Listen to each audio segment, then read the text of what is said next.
Well, it's hard to believe, but we find ourselves nearing the end of the 2020 presidential election season. Election day is next week, and hopefully, this time next week, we will know who will be the president of the United States for the next 4 years.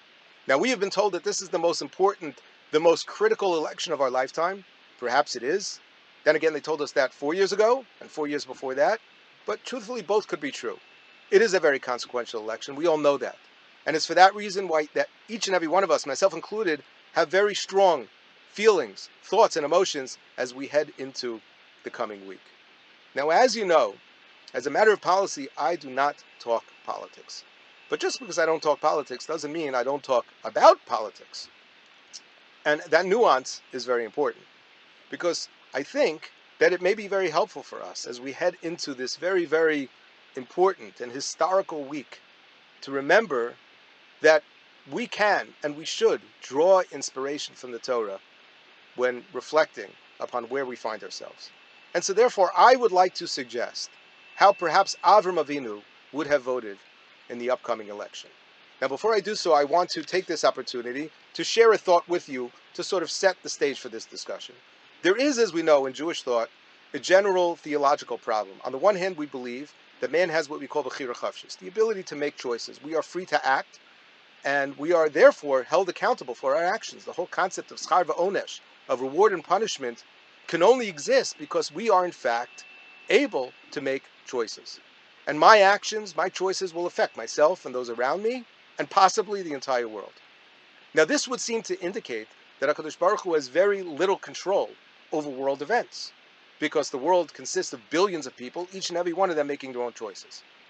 But yet we know from the prophets that history is marching towards a certain goal, that HaKadosh Baruch Hu has a plan for the world, and there's a purpose, and things will unfold a certain way. Now, how can we reconcile these seemingly conflicting ideas? On the one hand, man is free to act as he chooses, the concept of bechira chavshis, and on the other hand, there's an idea that HaKadosh Baruch Hu has a master plan, which will unfold through history, which seems to imply that we have no choice at all. We sort of find this paradox come to play somewhat in this week's parsha, Parshas Lech Lecha. We read that Avraham Avinu was told by HaKadosh Baruch Hu that his descendants would be enslaved.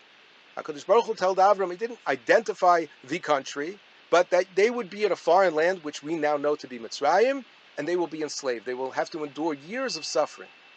On the other hand, Chazal tell us that the events that unfolded into and ultimately became the Shibud Mitzrayim were triggered by certain events that happened beforehand, such as the Mechiras Yosef, as Chazal tell us, which was somehow a trigger.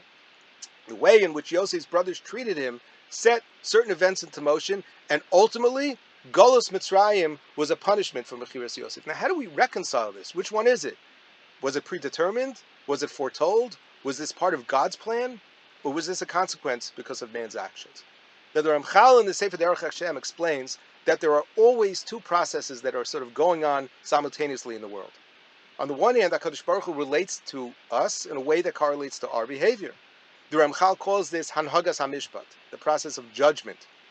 At the same time, there's a different process, in which the unfolding of HaKadosh Baruch Hu's plan for the world, and ultimately the fulfillment of its purpose, which is to bring the world to the recognition, as we say every day in our davening, V'haya b'yomahu, on that day, Yeh Hashem Echad Shmo Echad. Now this concept the Ramchal is called Hanhagas HaYichud, the process of revealing HaKadosh Baruch Hu as being the one power in the world. Now, both of these processes are going on simultaneously, and everything that happens in the world can be viewed from either perspective. On the level of Hanhagas HaMishpat, man is free to do good or evil, to fulfill the Ratzon Hashem or to ignore it, and he is rewarded and punished accordingly. And yet, at the same time, on the level of Hanhagas HaYichud, which is in a sense the deeper level, HaKadosh Baruch Hu's plan unfolds and cannot in any way whatsoever be thwarted or disrupted by man's actions. This can explain how the Mitzrim could be justifiably punished for enslaving the Jewish people, even though this enslavement was foretold by God. Now, this is an idea that is very, very difficult to understand. I will admit that although I am sharing it with you, to really, really understand it on a deep level, to understand how this plays out is difficult to understand. I once heard years ago Rebbe Leo Shulman, Rosh Hashiva at YU, so he gave a very powerful mashal, I thought, that really captured this idea in a way that even if we can't understand it, we can see it. He says, if you look within the world of quantum physics, which I know admittedly very little about. So on a subatomic level, so there's total chaos. Particles are going around this way, that way, and there's no sense of order whatsoever. But yet on a macro level, we know that there are certain laws that govern the physical world, which are consistent and unchanging. So on the one hand, on a subatomic level, when you look very, very, very close down, you see total chaos and chaos. But yet, that does not disrupt, that does not interfere, that does in any way whatsoever, does that obstruct the processes which govern nature on a macro level. And perhaps this is a good mushal with which we can sort of understand how could it be that man could make decisions, and when you take into consideration the actions of billions of people, so that's total chaos, that's total chaos. But yet, that does not interfere with HaKadosh Baruch Hu's Hanhagas HaYichud, HaKadosh Baruch Hu's plan for the world to march in a certain direction. If Avraham Avinu was alive today, and if Avraham Avinu would be voting in this coming election, I believe, I could be wrong, but I believe that Avraham would vote with this in mind. I don't know, I'm sorry if you're disappointed, I don't know if he would vote for Trump or for Biden. I don't know if Avraham Avinu would be a registered Democrat and Republican, and whoever you are, you may be upset at me for saying that, but I really don't know. But what I do know is that Avraham Avinu would vote, I would hope, and he would recognize that his voting is important, but he would also recognize that at the end of the day, there is only one power in the world. HaKadosh Baruch Hu's plan for the world, HaKadosh Baruch Hu's plan for our nation, for our communities, for our families, for each and every one of us, is unthwarted. It is not in any way whatsoever disrupted by that which goes on around us. And so therefore, it doesn't necessarily take all of the anxiety away. We are understandably nervous as we go into the coming days, not knowing how things are going to unfold. But I hope, and I'm speaking to myself, that it can be helpful to remind ourselves that ultimately, HaKadosh Baruch Hu runs the world, despite whoever is sitting in the White House. Now, this doesn't mean that we can't have opinions, doesn't mean that we can't have certain personal interests. I certainly do. And it doesn't mean that we shouldn't be thoughtful and responsible and informed when voting. We certainly should. But in no way whatsoever should we think for a moment that our vote, and I don't mean as individuals, but I mean the 330 million people in this country, however many will vote, whatever the determination, whatever the results of the election will be, in no way whatsoever will disrupt, will change, will be a challenge to HaKadosh Baruch Hu's plan for history. I like to believe that Avraham Avinu would vote with that in mind. And there's another point that I would like to make once we're speaking about Avraham Avinu and once we're talking about Election Day. As we know, we just started several weeks ago reading Sefer Bereshis. Sefer Bereshis is called by Chazal Sefer HaYashar. And the Netziv, in his introduction to his commentary on Chumash, specifically the introduction to Sefer Bereshis, so he wonders, why is it that Sefer Bereshis is called Sefer HaYashar? HaYashar is a word that usually means describing a person who's straight, who is upright, who's proper in his or her actions.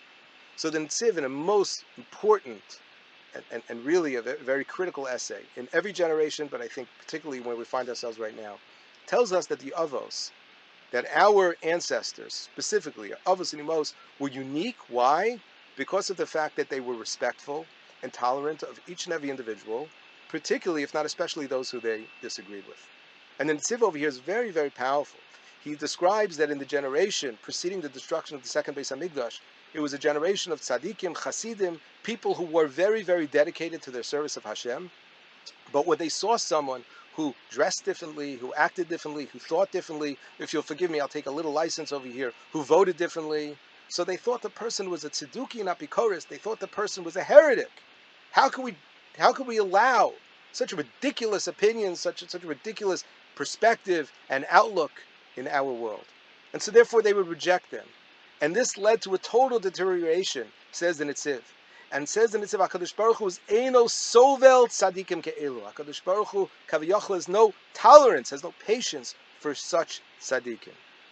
Rather, HaKadosh Baruch Hu wants us to be tzaddikim like the Avos, who were not just tzaddikim, but that you were Yesharim. What does that mean? Says the Netziv, Shumavad Sho Yitzadikim V'Chasidim Ovei Hashem Ba'ofan HaYosar Efshar.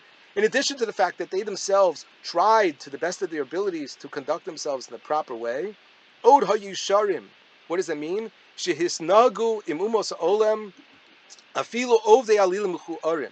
That the way they conducted themselves with people with whom they disagreed, not just a little bit. We're talking over here about idol worshippers. Remember, Avraham Avinu and Yitzchak and Yaakov, they were the ones to introduce monotheism to the world. And so therefore, this was a war. This was a culture war of an epic proportion. Min komakom hayu imam ba'ava. Nevertheless, they interacted with them in a way which displayed love. V'chashu l'tovasam, and they were concerned for their well-being. Basher hu kiyum habriya, understanding that this is the purpose of creation. And we find, in next week's parsha says in Netziv, Avram Avinu davened for Sodom. You would think that Avram, the Ish HaChesed par excellence, would want nothing more than to see the city of Sodom destroyed. There was nothing that Avram could share in common in terms of his ideology, his world look. Everything was different than Sodom, but yet he davened for them, and he tried so much to see to it that HaKadosh Baruch Hu would have compassion and tolerance on these people. Yes, they're misguided. Yes, I disagree with them. Yes, I think they're wrong, but I am not going to turn against them personally. And then Tziv goes on to explain it. We see this by Yitzchak and Yaakov, that all throughout Sefer Bereshis we see individuals who act as Yesharim. I appeal to each and every one of, I'm not going to say you, to each and every one of us. It is okay to have strong feelings when it comes to politics. It is okay to have a very, very strong belief. This is what not what I believe, this is what I know. I know that I'm right. Good, you can know you're right. I don't know if you're right, but you can know you're right.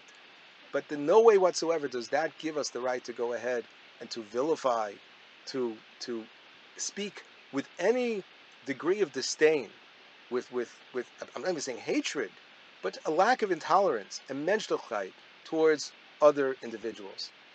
I am afraid, I hope it does not happen, but I am afraid that within our community, I'm not talking globally, nationally, within our own community, I'm seeing the splintering that takes place, the way that people speak to each other and about each other around politics is something that should concern us terribly. We can discuss, we can debate, we can disagree. And when I said that I don't talk politics, doesn't mean I don't talk politics at all. I don't talk politics as a rabbi. I don't talk from the pulpit. For all intents and purposes, this is a pulpit.